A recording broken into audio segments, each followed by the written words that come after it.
I believe that a corporate background for real estate agent is a great aspect and a great characteristic that you can have and experience you can have as an agent. And Cheryl Caruso, still working at a corporate job, but also doing very well in the real estate business, can tell you how she's been able to be a very successful agent by also holding a very corporate job with a lot of structure and using those skills from that corporate job to be a great realtor. And this is a cool conversation. I hope you tune in with Cheryl Caruso. Welcome to the podcast. They were talking about residential real estate. You got Lauren Navarre, my partner here. She's the co-host on these episodes with me. And then we have Cheryl with the W Group coming to talk to us about her business, who she is, and how she got into the real estate business. So let's talk about that. So what's your background and how long you've been in real estate and what drew you to be a real estate agent in the first place? Yeah. So my background really is I spent about 30 years in corporate leading large scale business systems. So your CRM platforms, HR platforms, all your back office systems, your ERP systems. And I've only gotten into real estate. This is going into my second year. But I got into real estate because I went through a layoff. Mm-hmm. So big, huge, IT has suffered lots of layoffs over the last few years. And it was the first time that I had trouble finding a job. Mm-hmm. So a lot of remote work was going on and, you're competing with the entire country at that point. Yeah. So I spent about 9 months or so looking for work. And real estate was always something, even when I was working, that I thought about doing. Mm-hmm. I've bought and sold many homes. I've moved a lot. And I just liked, it's kind of weird, but I liked the process of buying and selling a house. Nice. I'm a systems type person in general and kind of a checklist type person. And so it's a fast project too. Like a 30 to 45 day fast project. I remember feeling that way when I added real estate into the legal matters that I did. Like, this is fun. Yeah, I thought it was fun. My husband disagrees. Yeah. He hates every last minute of it. But I liked it, and I thought that it really fit well with just kind of like a lot of other things that I did in my corporate job, but never really had a reason like make the switch until like I was out of work. Mm-hmm. And then I said, I was sitting there and I had nothing else going on other than job hunting every single day. So I said, I'm just going to go get my real estate license. And I kind of hit the ground running after that. So that was like early last year in 2024. So I think around April, I officially got licensed. And then, as I mentioned, I just kind of hit the ground running. And you said you're a process-oriented person, so I'm curious. Yes. So when you first got into the business and those first couple of transactions, did it follow the process that you expected, or did you have to adapt and learn how to kind of create a process for yourself? It was nothing like what I expected. Yeah. It was I think that's the answer you were expected, right? It was nothing like I expected. It was actually quite frustrating, honestly, because there isn't a whole lot of consistent processes. A lot of agents don't treat real estate like a business. Yeah. I'll say it for you. Yeah, and everyone does it differently. In the most loving way. Yeah, the systems are different. Nothing's integrated. So coming from like corporate background, it was very frustrating to figure out, okay, how do I make this my thing? So I know what to expect in some ways, even though real estate can be very unpredictable. I at least want to create some sort, I'm kind of a control freak a little bit, but I wanted to create some sort of way of knowing what to expect or helping my clients know what to expect at least, you know. So that definitely I was like a baby giraffe and still am. Well, I found the most productive agents are able to at least find some sort of consistency across all transactions and build off of that so that you can know, like, if there's 10 steps that are happening every time and these are like the giant chunks of the process that we just got to make sure that we tackle each one individually, and you can kind of, some of them happen at the same time, and you can at least categorize those things and say, okay, well, in this part of the process, these are the 5 or 10 scenarios I've seen. How do I build a system around each one of those things? And you can then creating a system within your organization on how those things happen. The ones that kind of just take it and putting out fires all the time until you get to the finish line are the ones that tend to enjoy the marketing side, but not really the real estate side. And if you can do both. I've seen it happen where people are really good at the marketing. They like the relationships. They like generating the business, but they also are really good at predicting what's going to happen in the transaction and putting a process in place so that they can at least step in and solve a fire when it has to, but everything isn't the fire that comes up. Yeah. Right? And that's probably the beauty of being on a team, right? You kind of got a framework to be building your business off of within the group that you're working with right now. Yes. Is that correct? Yes. Which is one of the reasons why I joined a team, is because I wanted to focus a lot more on the relationships and just getting the business And having that team and having the leverage behind the scenes, that's kind of managing some of the checklist and making sure things are getting done. That's not really my strength. I agree with it. I think it's important. And I'm the first one that if it's not in place, to ask them to put it in place. Like, it has to be there. Yeah. But to be there every single day, checking off the things, like, that, I need somebody else doing that for me. I can relate to that 100%. Yeah. I like putting the process in place. I like to solve the problems, but I'm not Yes. the button pusher on the back end. But that's usually the one who's out there generating the business, the client-facing side, who kind of hears of the issues and sees the things and opportunities to improve. And the key is when you have a team that you can come back with the issues, problem solve those things, figure out how to make the process better, and then you go sell again and build the relationships and do the part of it that you're good at. And having that support staff or that operations team that really helps you grow what you're trying to do is super valuable. And having that type of thing on a team as a young agent, I've seen it work a million times, that having that leverage there really helps you be able to really service your clients and give them all the attention that they need. Yes. Right.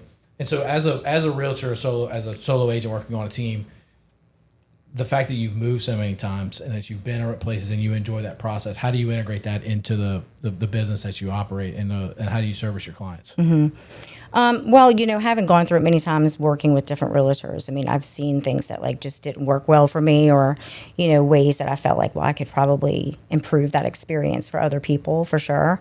I think for me, one of the things that's really, I think I strive to do for my clients is really be very committed. So I'm a massive communicator. I always want to be 5 steps ahead of them so they know what's coming. I'm someone who does a lot of homework behind the scenes and a lot of legwork on properties and research. And so I try to come to my appointments with information, knowing what questions they'll probably already have, and knowing every single thing I can as much as possible about a property. And just also making sure that, they understand the entire process, and especially with the people that are first-time home buyers, having never gone through it. Yeah. And that's something, honestly, that's interesting, because I did have a client once that had bought and sold homes before, but I made the assumption like they really understood the process, but they had only bought a few homes before. And so, and these are people who were well into their 40s, so I'm assuming, okay, they're not young, coming out of college 10, or something. Years. Yeah, and so, sometimes you have to remember, or not make assumptions, rather, and not assume people really do understand what's happening. But they didn't. They didn't really understand the process at all. I mean, we see real estate investors that do it every day that really don't understand the full scope of the process. And that's why they utilize a realtor, and they still utilize title companies. Or a minimal scope of the process. Yeah. But it's all true. And I think that that's an important function for a real estate agent to understand. It's the communication is you can almost do a terrible job as long as you communicate well.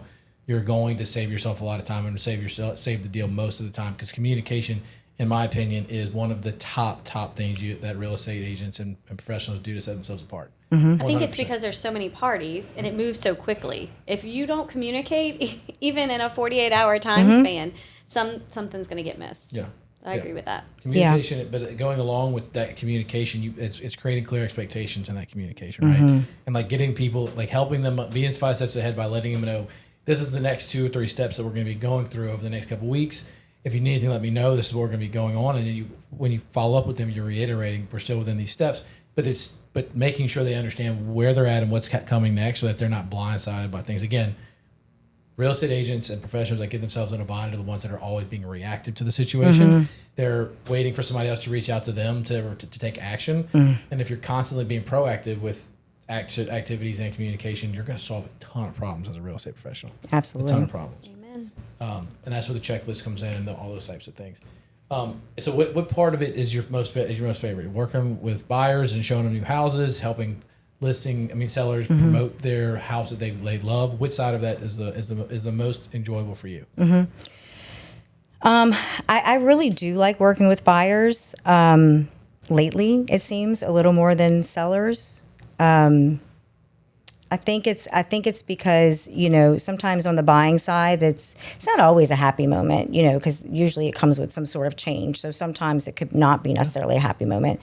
But on the listing side, it seems that when someone is selling the home, I tend to get people who have a little more unrealistic expectations about sometimes the value of the home or just, the negotiation pieces and parts of it, the inspections part of it, can really hold things up, or there's just not a whole lot of realistic expectations on, what they should be following up with clients, or rather paying for or not paying for. Roofs are a big thing right now.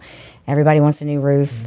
So I think those deals have been a little more challenging than on the buying side. Yeah. Well, I mean, we find, and I'll do closings all the time. I was literally talking to an agent yesterday where a piece of art in this guy's house was worth losing $1 million transaction over. And the piece of art was probably a $2,000 piece of art at the most. And they were just, like, the seller was just so emotionally tied to that piece that he wasn't willing to let that go as part of a transaction. And, like, you just have sellers that are so sentimental to the experience that they have in those houses that they're unrealistic about the expectation. They hear of the housing prices in Florida or in another state or another market, even New Orleans or, Baton Rouge. It's so close to here, but it's still so different that they just get themselves caught up in that moment and not realizing and being realistic about, like, you're closing a chapter of your life, moving on to the new one.